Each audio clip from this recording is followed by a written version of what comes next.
Simon from Stampex over here, and welcome to Loyalty Expert Talks. Today, I'm very excited to introduce Charles Ehredt. Charles is the CEO of Currency Alliance, judge at the Loyalty Magazine Awards, and brings over 30 years of experience to the table across a variety of industries, both as an entrepreneur and as an investor. Charles, welcome on this beautiful day. Well, thank you very much. It's a pleasure to be with you. Great. Now, we always try to keep these sessions under 20 minutes, so let's not waste time and dive in immediately. First question, Charles, is to introduce yourself in 1 minute. The timer is right here, so ready when you are. Okay. Well, I have 35 years experience as an entrepreneur setting up different companies. Currency Alliance is my current focus, but it might be my 12th company. I did not create them all with the ambition of becoming the next Amazon, but I've had pretty good luck during the year. So I've also been able to invest in 23 companies as a business angel investor because I just love driving innovation. And so right now I'm focused on helping the loyalty industry innovate in order to engage with a much higher percentage of their customers. Makes a lot of sense. You still have some time left, Charles. No, I mean, otherwise, I live in Barcelona. I'm from a small farming village in the United States originally, but I married a woman from Mallorca. And when our daughter was ready to start elementary school, we wanted to raise her in Spain. And so we chose to live in Barcelona. And I love it here. I hope I never have to leave. You're originally from United States or UK? From the United States, I grew up about 2 hours west of Chicago in a small farming village. Thanks a lot for the intro. So, Charles, our next question is also a bit personal. We're curious to learn if there is a particular brand, product that you are loyal to yourself in your personal life and if you think about it a bit deeper, can you unravel if that choice is driven by economics, rational, or rather emotions? Wow, that's kind of a tough one. I mean, the obvious brand for me would be Apple. I've been using the Apple ecosystem for 10 years, and I am just very satisfied with the quality of the product, the service, the ecosystem. I like the spirit of the company. So those would be reasons why I feel a loyalty to that brand. I think from my personal behavior, I'm quite loyal to Google and the Google ecosystem of apps and services. I don't actually like Google, but they just make my life so much easier that I find that I'm using their products and services every single day, which means they're capturing a lot more data about me. What they do with that data, I'm not so sure. But anyway, I think my behavior demonstrates that I'm quite loyal to Google. And then, of course, there'd be brands on a local basis as well. So talking about the Google and Apple, of course, they're very big global brands, but they are very different in terms of the privacy, I guess. Our feeling with Apple is more that they'll keep it in their own ecosystem, whereas Google is going to expose it to advertisers. Do you think that's a key driver for loyalty in Apple in particular, that they're investing on data security? Well, I think that's a really interesting observation because if you look back over history, brands have either tried to be very proprietary and lock customers in, and that tends to work for monopoly type companies or oligopoly type companies, but they have to have significant market power for that strategy to work. Or they've been quite open and embraced international standards and collaboration. And so that's mostly Google's approach. I think both can work, but they're quite different, as you say. And so I think because Google is open, they're able to bring product to market quicker because they rely on their ecosystem of collaborators to innovate in unison. So yeah, I think they're just different strategies, but both quite effective. And what about on the local level? Any particular beer brand or that you prefer? I mean, if you look in my refrigerator, you're going to see a lot of the same types of brands because over time I've just become habitual in the way that I buy pizzas or tomato sauces or even beer. I do have a restaurant in our neighborhood that I'm quite loyal to, and that's because of the experience. You know, going there, I feel like I get good value. The waiters care about, I feel like the waiters care about me as a person. You know, they'll chat with me, but they're also quite efficient. And so I do feel a strong degree of loyalty to them. And and then there's a grocery store in the neighborhood that I guess I'm quite loyal to. I don't particularly like the people that work there, but it is so convenient in my life to go to that particular grocery store that I just repeat myself again and again and again. So whether that's defined as being habitual or loyal is, you know, open for debate. But they certainly get a high share of wallet from me. Good, interesting. Now, you're very active on LinkedIn, Charles, and you often stress the importance of involving mid-tail and long-tail customers in loyalty programs. First of all, can you elaborate on what you mean by that? And second, do you consider that the biggest challenge in loyalty programs? Yeah, so, you know, most brands have a certain percentage of frequent customers, you know, that are shopping with them every week or at least once a month. And that probably makes up 15 to 25% of their total customers. And because of the frequency, it might represent 40 or even 50% of total sales. So those customers are important to those brands and they need to be treated well.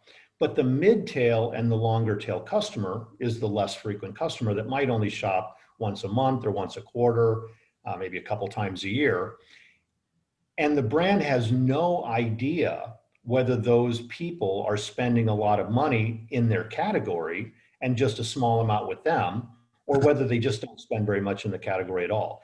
And so I think for most loyalty programs, they tend to have 20 to 25% of their total customers active in the loyalty program. And that's great. Those are the frequent customers. And because of their frequency, they're able to accumulate enough points to be able to redeem once a year or once every 2 years for some significant reward.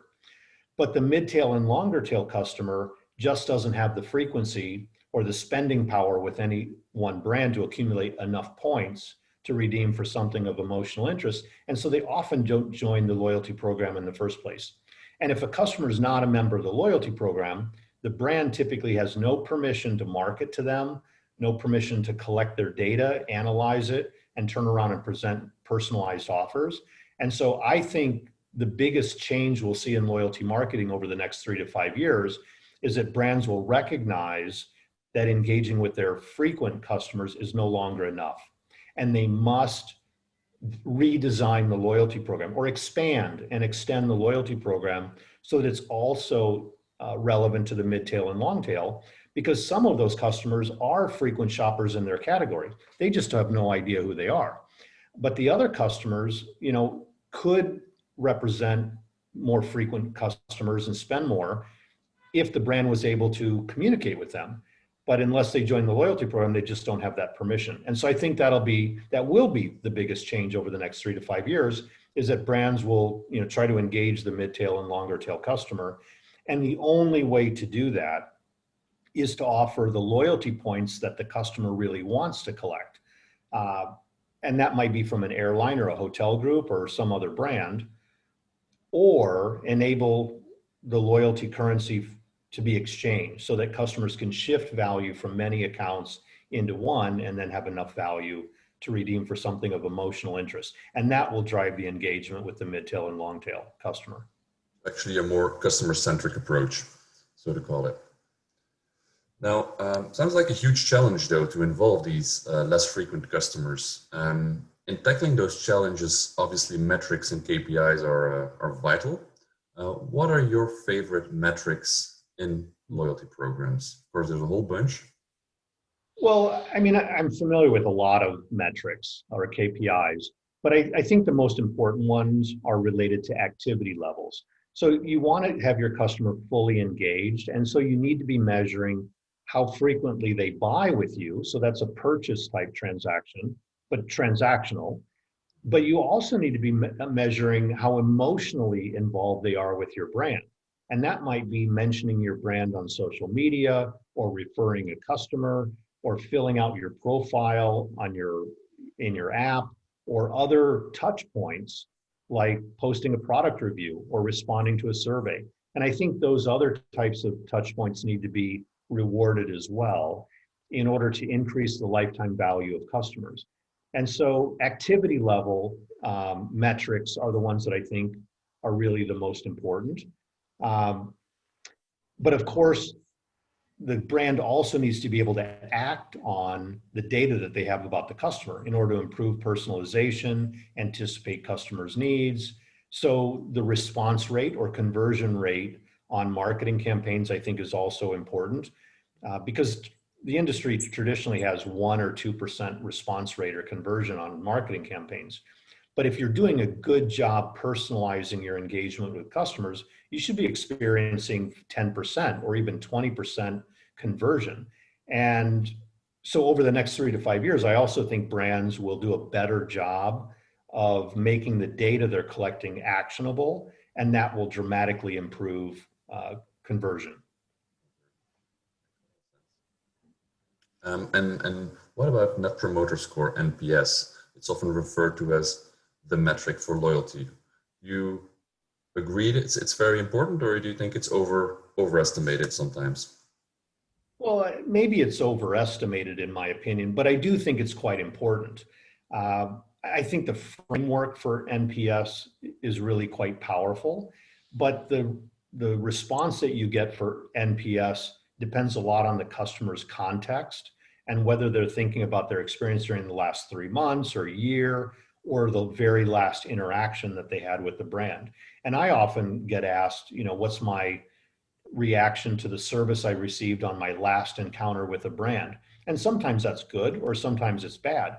But that indicator does not reflect my relationship with the brand over the last year, for example. And so NPS can be very misleading unless you define the context correctly and are measuring for the right things.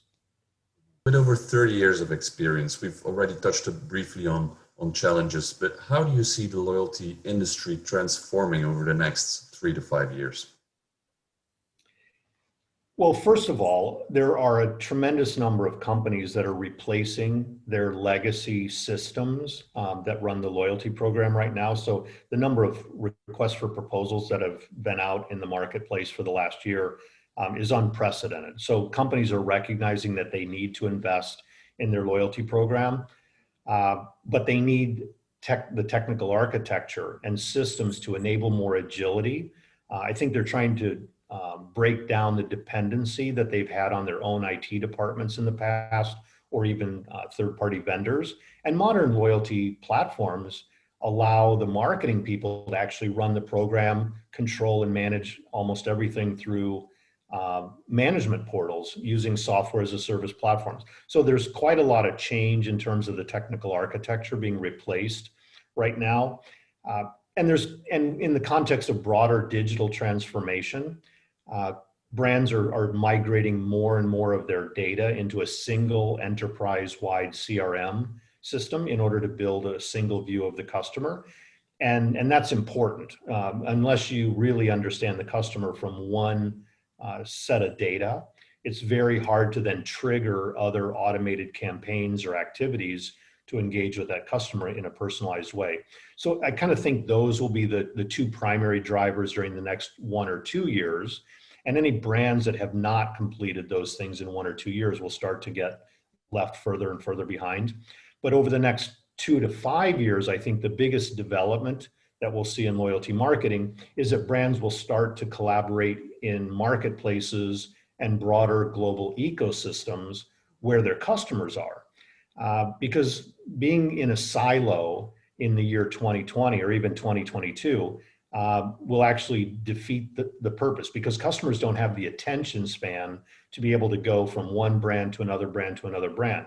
They're much more comfortable communicating, collaborating, shopping in much broader ecosystems and marketplaces. So brands need to learn how to coexist with many other complementary brands in those large ecosystems if they want to be where their customers are. Well, sense. And that's also where Currency Alliance plays a role. Maybe briefly pitch the core value proposition of Currency Alliance and which customers you have. Yeah, so Currency Alliance was created 5 years ago based on this observation that most brands had their frequent customers engaged in the loyalty program, but they had no idea who the other 60 or 70% of their customers were. And I didn't believe that you could compete against Amazon unless you knew 70, 80, or even 90% of your customers and had the ability to market to them. And we concluded that the only way to get the mid-tail and long-tail customer engaged in the loyalty program was to offer the loyalty points that the customer really wanted to collect and no longer force the customer to collect, just one brand's loyalty currency. But of course, and I really do believe that if customers can earn the points they really want from almost everywhere they shop, then they will be actively involved in the loyalty program. And some brands don't want to give away an airline's loyalty currency or somebody else's. But I think they're starting to recognize that the value of the data they collect in exchange for offering whatever points the customer wants is actually a huge benefit for themselves. So they will embrace more collaboration between brands. But the problem in the existing loyalty sector is that it's really complicated and expensive to connect brands together, especially their loyalty systems. And so we built a software as a service platform, which makes connectivity between brands very, very easy. Almost all the partners on our platform have integrated with us in 2 or 3 days, but it is so easy that some of our partners have finished the integration in only 3 hours. And once you have a single integration, you can then connect to, dozens of airlines, dozens of hotel groups, banks, coalition loyalty programs, and other brands that are willing to issue your currency, which might be TripAdvisor, Hotels.com, C-Trip, various other loyalty programs. So we're enabling this marketplace of collaboration so that brands can engage with their mid-tail and long-tail customer quickly and at low cost. Great, great, impressive, and a really nice concept. A lot of exciting times ahead, I can feel that, and I think there's a lot more to uncover, but unfortunately, we're already at the end of the interview. But before we check out, Charles, according to you, is there anyone else in the industry we should ask for an interview? And maybe for the listeners out there who want to learn more about loyalty, particular sources, books we should consider reading? Well,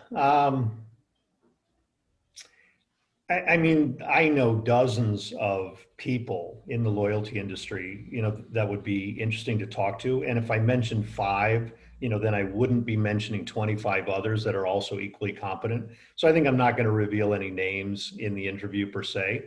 But I think, Loyalty Magazine is a good source for content about what's going on in the industry. The Wise Marketer has a website which releases information on a daily basis.